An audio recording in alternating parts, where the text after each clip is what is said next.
What is 12% of 25? 25 का 12% क्या होगा? आसान है कि मुश्किल है?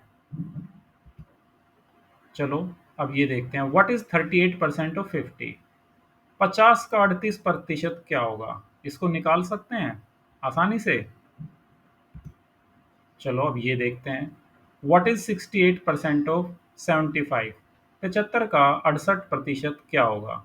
क्या इसको कर सकते हैं आसानी से? कितना अच्छा हो कि हम इस तरह के जो परसेंटेजेस निकालनी है उनको बिना कॉपी पेंसिल बिना कैलकुलेटर के अपने माइंड में भी कर सकें। और अगर कॉपी पेंसिल की ज़रूरत पड़ती भी है तो हम बहुत ही जल्दी और एक्यूरेटली इनको सॉल्व कर सकें, ताकि एग्ज़ाम्स के टाइम हमारा जो प्रेशियस टाइम होता है, हमारा जो कीमती समय होता है, उसको बचा सकें। Hello friends and welcome to pass करो टेस्ट। आज के इस वीडियो में हम बात करेंगे फाइंडिंग परसेंटेजेस इन सेकंड्स। परसेंटेज निकालो सेकंड्स में। और हम एक ऐसी ट्रिक की प्रैक्टिस करेंगे, एक ऐसी ट्रिक सीखेंगे जिससे ये काम हम बड़ी आसानी से और बहुत ही कम टाइम में कर सकें। तो चलिए अब देखते हैं कि क्या है वो ट्रिक। ट्रिक बहुत सिंपल है। Percentages are reversible. Percentages reversible होती हैं। क्या परसेंटेजेस रिवर्सिबल होते हैं? मतलब क्या है इसका? चलिए देखते हैं। परसेंटेजेस रिवर्सिबल होती हैं, इसका मतलब है a% of b is exactly the same as b% of a। यानी कि b का a% जितना होता है उतना ही a का b% होता है। a% of b is equal to b% of a। इसको समझने के लिए चलिए मैथ्स का एक एग्जांपल लेते हैं, मल्टीप्लिकेशन का। हमें पता है कि मैथ्स में मल्टीप्लिकेशन की क्यूमुलेटिव प्रॉपर्टी होती है, यानी कि यहाँ पर हम ले अगर 3 मल्टीप्लाइड बाय 6 तो ये किसके इक्वल होता है? ये इक्वल होता है 6 मल्टीप्लाइड बाय 3। या 5 multiplied by 4 is equal to 4 multiplied by 5। तो कुछ इसी तरह का होता है परसेंटेजेस का रिवर्सिबल वाला गुण, यानी कि a% of b is equal to b% of a। चलिए इसको और अच्छे से समझते हैं। एक एग्जांपल लेते हैं हम सिंपल सा। 50% ऑफ 100। अब 100 का 50% कितना होता है, इसको तो कैलकुलेट करने के लिए हमें किसी कैलकुलेटर की जरूरत नहीं है। 50% का मतलब है आधा, और 100 का आधा कितना होता है? 50। यानी कि 50% ऑफ 100 कितना हो गया? 50। 50। अब दूसरा क्वेश्चन यहाँ पर देखते हैं। 100% ऑफ 50 यानी कि 50 का 100%। अब 50 का 100% यानी कि पूरा का पूरा 50, और 50 का पूरा हिस्सा यानी कि 100% कितना होगा? 50। यानी कि 50% ऑफ 100 और 100% ऑफ 50 दोनों के दोनों सेम हुए। इस तरह के और कितने भी हम दूसरे एग्जाम्पल ले सकते हैं। चलिए और देखते हैं। नेक्स्ट एग्जाम्पल है हमारा 10% ऑफ 20। ये भी सिंपल है, हम अपने माइंड में ही कर सकते हैं कि 20 का 10% हो गया उसका 10वां हिस्सा। अगर हम 20 के 10 बराबर हिस्से करते हैं तो कितना बनता है? 2। तो 20 का 10% कितना हुआ? 2। अब देखते हैं इसका ऑपोजिट, यानी कि 20% ऑफ 10। 10 का 20% क्या होगा? 10 का 20% क्या होगा? यानी कि हम 10 के अगर करते हैं बराबर बराबर हिस्से 5, उसका 5वां भाग, तो 10 का 5वां भाग 20% का मतलब 1/5 होता है ना। तो 10 का 20%, 10 का 10% तो होता है 1, 20% हो जाएगा 2। तो यहाँ पर भी कितना आ जाएगा? 2। यानी कि फिर से हमारा वही वाला a% of b is equal to b% of a। 10% of 20 is equal to 20% of 10। तो ये है हमारा परसेंटेजेस आर रिवर्सिबल का एक प्रूफ। लेकिन इसका बेनिफिट क्या है, क्या फायदा हुआ हमें ये सीखने का, a% of b is equal to b% of a। चलो हम अपने पहले वाले एग्जाम्पल पर चलते हैं। तो ये था हमारा एग्जाम्पल, व्हाट इज 12% ऑफ 25, 25 का 12% क्या होगा। अब हमने जो अभी अभी ट्रिक सीखी है वो इस पे कैसे लागू हो सकती है, how can we apply that trick to this question.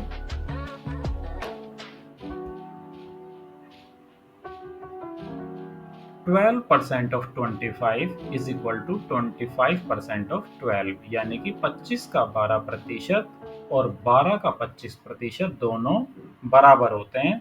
तो अब हम इसको निकालने के लिए सिंपल सा तरीका है कि 12 का 25%, 25% का मतलब क्या होता है पहले तो ये देख लेते हैं।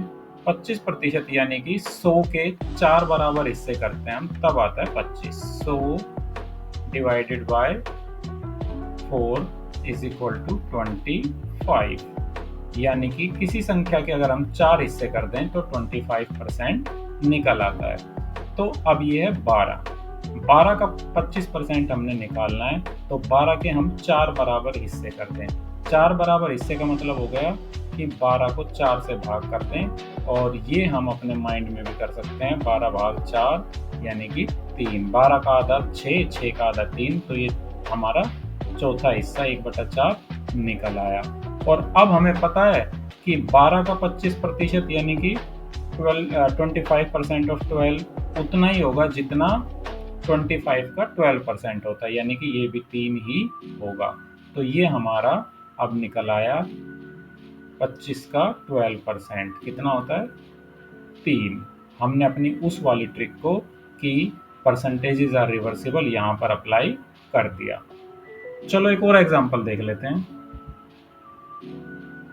नेक्स्ट था हमारा 38% ऑफ 50, 50 का 38% क्या होगा।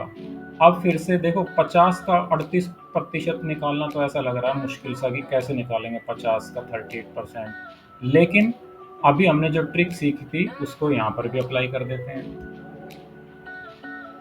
50 का 38% या 38 का 50%, दोनों सेम बात होती है ना।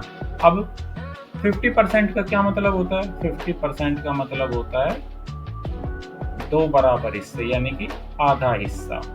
और 38 का आधा, 38 का आधा तो हम बिना किसी कैलकुलेशन के निकाल लेते हैं। 38 का आधा कितना होता है, 19 होता है, यानी कि 38 का 50% कितना होता है, 19।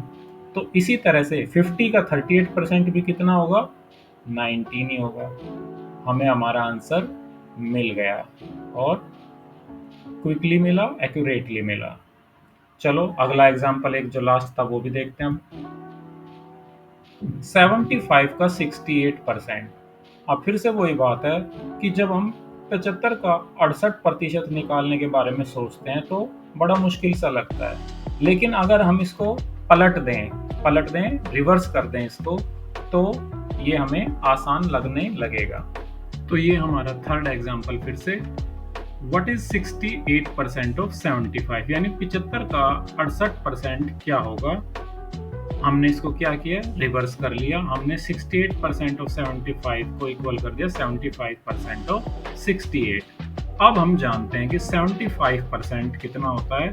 75% यानी कि अगर हम मान लो 100 के 4 बराबर हिस्से करते हैं और एक हिस्सा बन जाता है 25%, और 25 को 3 से मल्टीप्लाई कर दें तो हो जाता है 75, यानी कि 1/4 हिस्से को 3 से गुणा कर दो।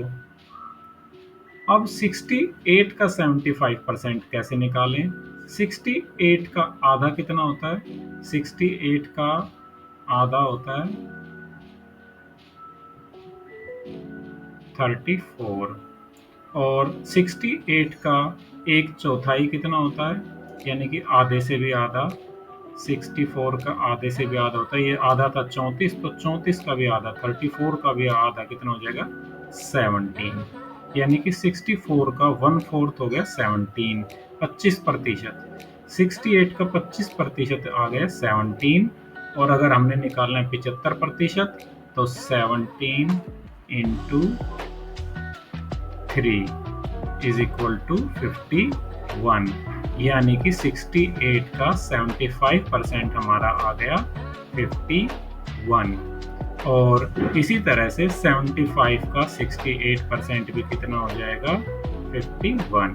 तो हमारा ये वाला आंसर 75 का 68% कितना आ गया 51।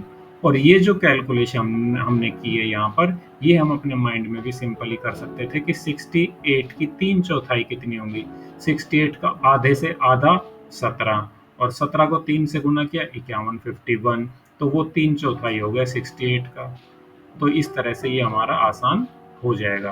कहने का मतलब ये है कि जब 75 का 68% अगर हम निकालते हैं तो वो हमें माइंड में मुश्किल लगता है, लेकिन जब हम 68 का 75% निकालेंगे तो वो हमें सिंपल लगता है। हमने क्वेश्चन को रिफ्रेज कर दिया उसको आसान बनाने के लिए। तो फ्रेंड्स, ये थी हमारी आज की ट्रिक। आप इसकी जितनी ज़्यादा प्रैक्टिस करोगे उतने ही ज़्यादा ये आप को इसमें करने में आसानी रहेगी, जल्दी और एक्यूरेटली कर पाओगे। और ट्रिक बहुत काम की है, क्योंकि एग्जाम्स में एक्यूरेटली और टाइम को बचाने के लिए ये बहुत काम आती है। तो thanks for watching this video. अगर आपको ये ट्रिक पसंद आई है, हमारा वीडियो पसंद आए, तो प्लीज़ वीडियो को लाइक कर दीजिए और चैनल को सब्सक्राइब कीजिए, शेयर कीजिए। Thanks once again.